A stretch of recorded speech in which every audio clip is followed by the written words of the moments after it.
Good morning, everyone. Before I start, I want to ask you all a favor. After I finish is transit time, but before you transit, we're going to present an award. So if you would please just stay seated for just a couple of minutes after my remarks so we can present an award.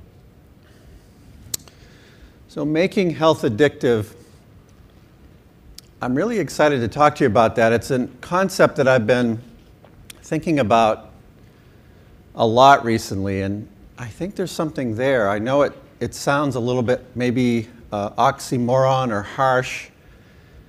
And of course, to start, let's just put it out there. I'm not talking about those terribly addictive things we know about, like heroin or street drugs or even tobacco, but really more this phenomenon.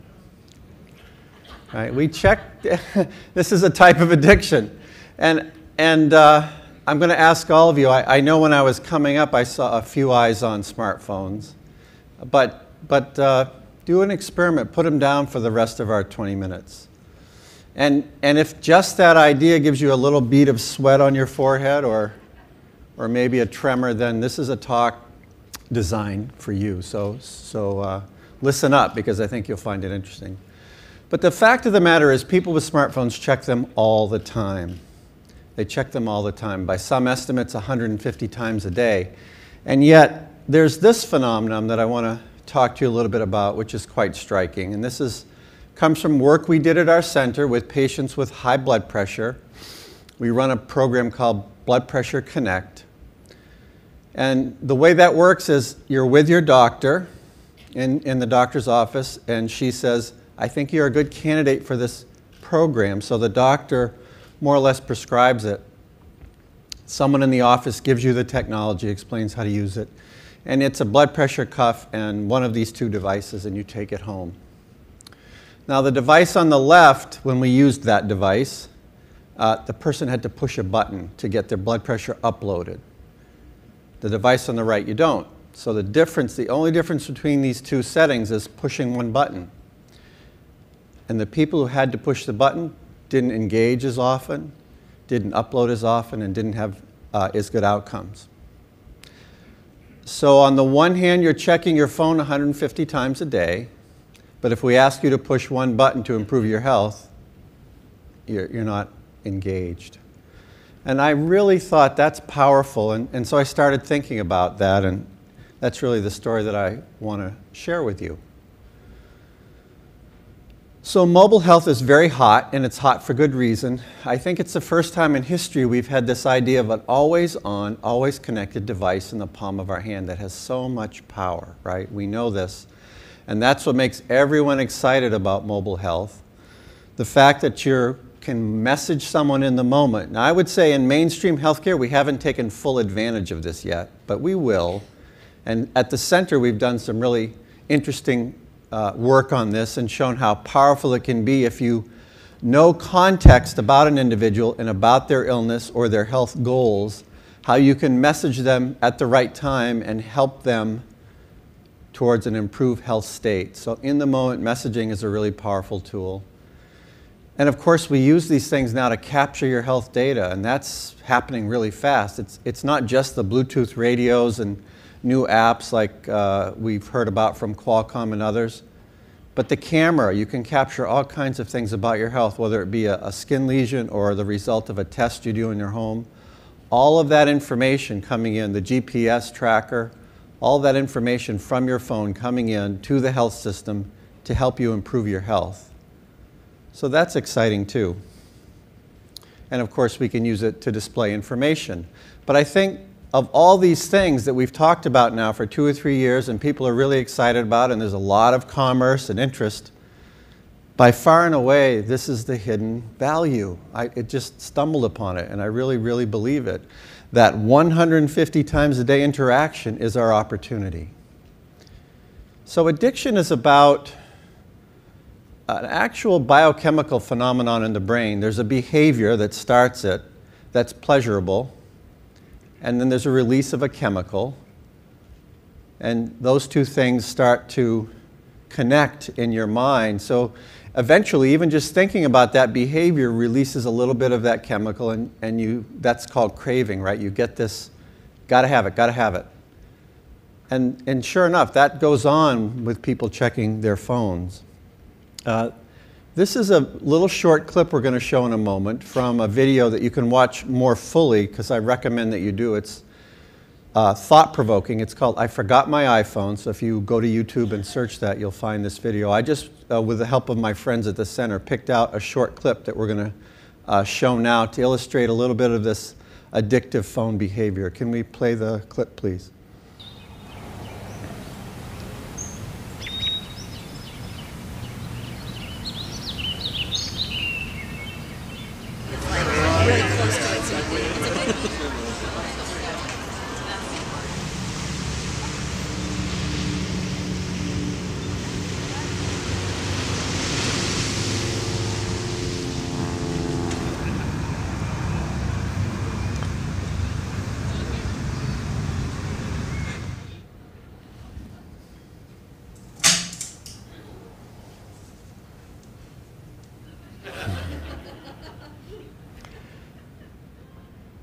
Well, you might say that's a little bit disturbing. That's really not what I want to have a dialogue about today. It is what it is. That's the statement that I want to make, and embrace it, because again, I think we won't take that back. That's history now, and I don't know if anyone's cheating on me, but if you had to check already, you're illustrating the issue. There's something really compelling there. You can't not check.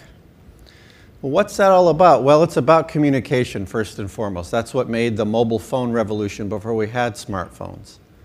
It's a powerful human desire to communicate with others, and that's there. And the capture your life part, my favorite, again, disturbing part of that video is the pour the champagne, stop for a minute, take my own picture when you're celebrating someone else's achievement. But think nothing of it.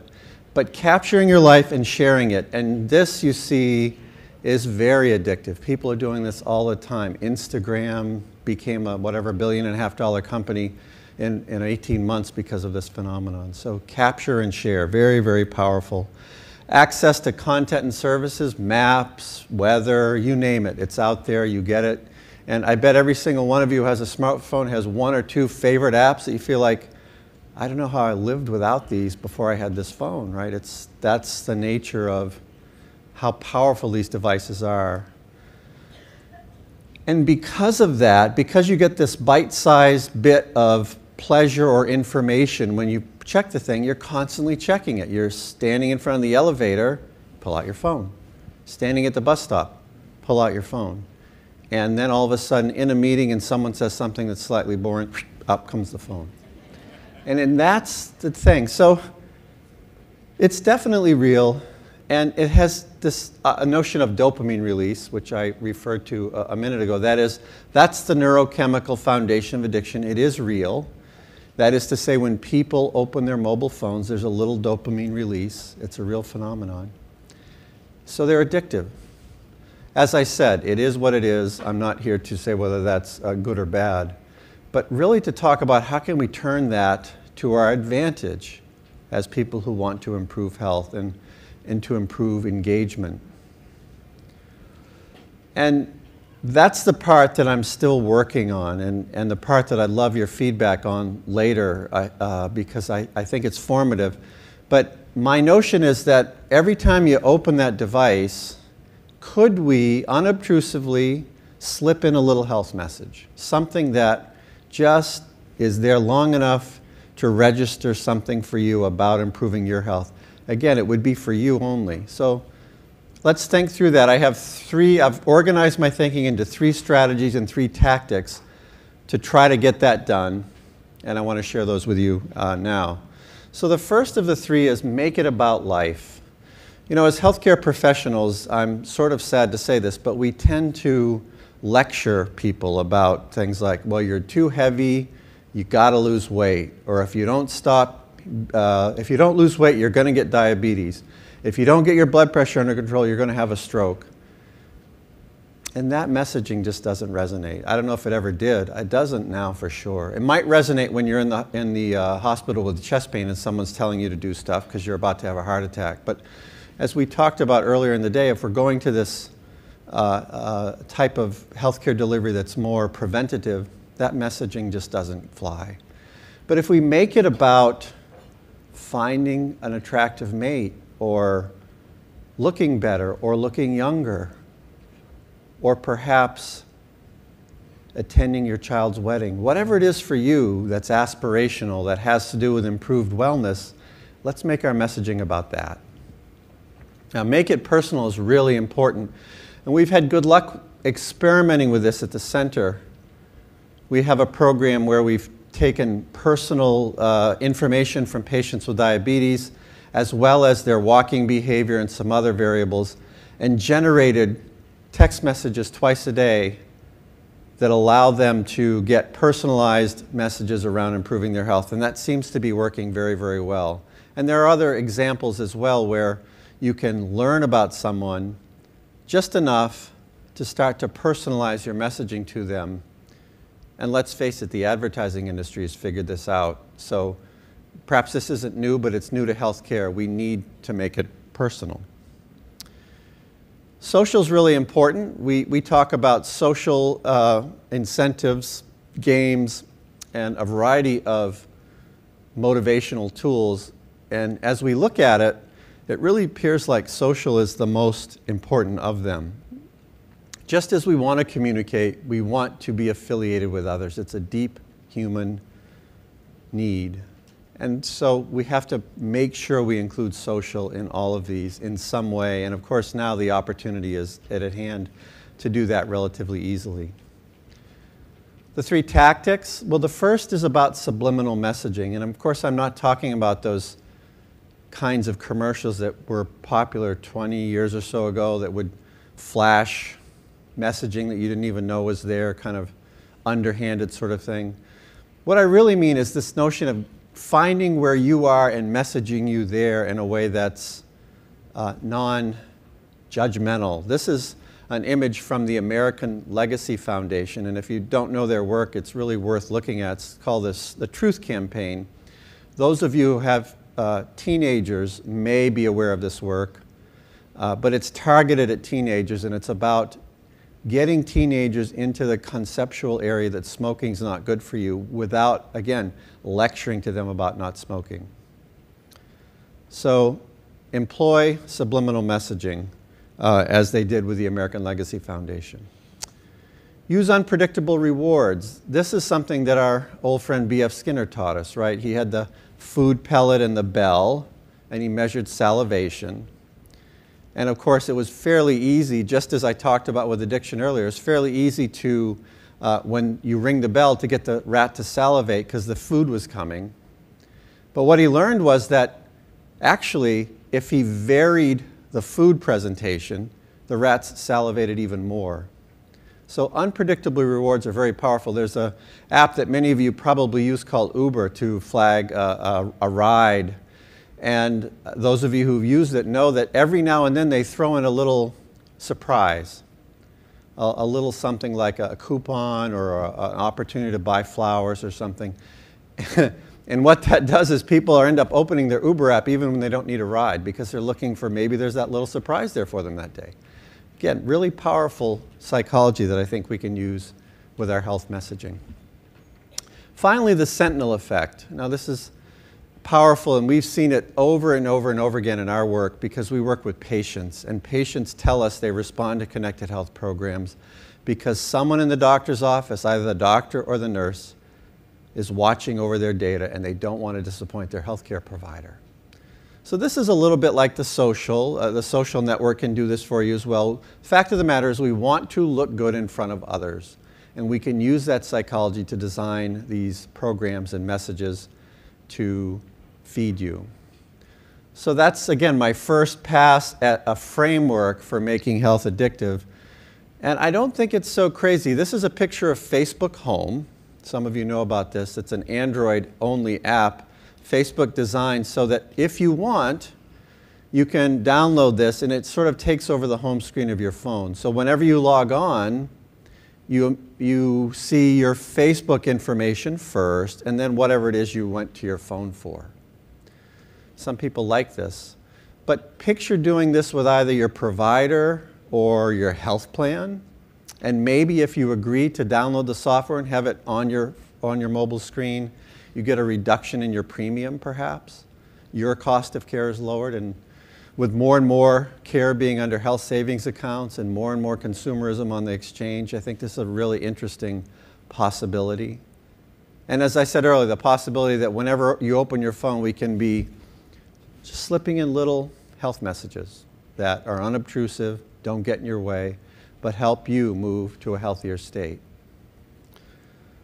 Now that's making health addictive. I have two more comments, and then as I said, it's award time. The first is, of course, not everyone is addicted to their mobile phone, so this can't be the only strategy we apply. But I think there's a lot of people out there, so up to 85%, and it seems like every person who has a smartphone gets pretty addicted to it. So I think there's a lot of opportunity here. And the last thing is that these ideas didn't come from just me. I have a really talented team at the Center for Connected Health, and a number of folks really helped me pull my thoughts together on this. I'm not going to mention names because I don't want to forget anyone, but they're out there and they really all helped a great deal, and I appreciate them very much. So thank you very much, and again, love to catch up with you and get your thoughts on this. Thank you.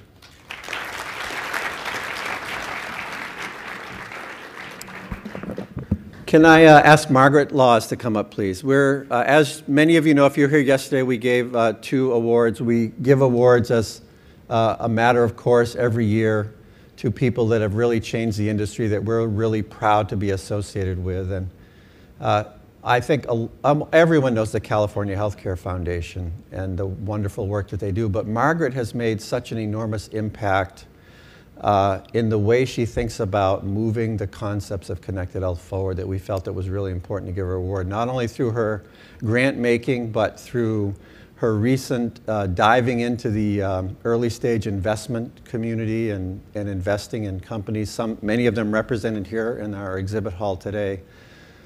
So again, we're proud of the association we have with Margaret. We think she's really moved the industry forward, and we would love to give her this award. If I can have it, I just want to read the inscription.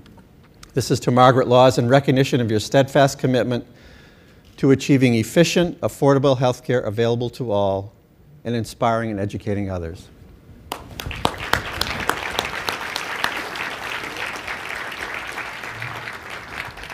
Thank you very much. I want to thank both of the Joes who have been really terrific partners. We at the California Healthcare Foundation, when we got into the world of connected health, were really inspired by the Partners Center for Connected Health, by the ability to bring rigorous academic research together with the spirit of invention and innovation, and to do all of this in a really collaborative way. And the center has been a great partner for us as we've tried to do a West Coast version of connected health in both the policy arena and in the area of investment and innovation with a specific focus on underserved communities. So I really am honored. I value our relationship and collaboration very much, and just want to thank you again for honoring me today.